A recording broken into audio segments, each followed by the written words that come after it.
Une centaine de manchots petits adultes sont soignés dans la clinique de la Fondation pour la sauvegarde des oiseaux côtiers d'Afrique du Sud. Ces dernières semaines, de fortes pluies ont inondé leur nid dans la réserve naturelle Bird Island, située à une soixantaine de kilomètres des côtes sud-africaines.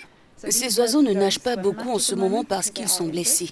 S'ils ne nagent pas, ils ne boivent pas. C'est pourquoi nous devons leur donner des liquides. Mais les oiseaux adultes de l'autre enclos sont dans notre section de réhabilitation. Ils nagent donc au moins 3 fois par jour, ce qui leur permet de s'hydrater, et nous ne leur donnons plus de liquide.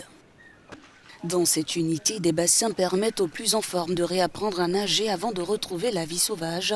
Les cas désespérés sont euthanasiés. Cet oiseau dans les bras de Caitlin est atteint de borréliose, une maladie infectieuse provoquée par une bactérie. Elle lui administre des antibiotiques. J'adore ces oiseaux, ils sont vicieux mais en même temps incroyablement doux. Et c'est très agréable de savoir que je fais partie d'une organisation qui fait un peu la différence. Nous faisons autre chose que les dommages causés par l'homme à ces oiseaux au fil des années. Ils ne se sentent pas comme ça habituellement, mais c'est un sentiment agréable quand vous vous réveillez le matin. Grâce à eux, les premiers jours, les longues journées sous la pluie, dans le froid, en valent vraiment la peine. Ces gars-là en valent vraiment la peine. Le petit oiseau noir et blanc tient une place particulière dans les fiches zoologiques des spécialistes de la nature.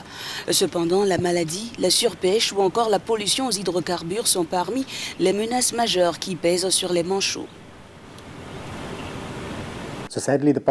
La population décline de manière drastique. Depuis 2015, nous avons perdu environ 95% à Algoa Bay et 75% au Cap Occidental. Dans l'ensemble, la population est en déclin. Il existe une réelle menace d'extinction de l'espèce au cours de la prochaine décennie, ce qui est très effrayant car c'est dans les 10 prochaines années.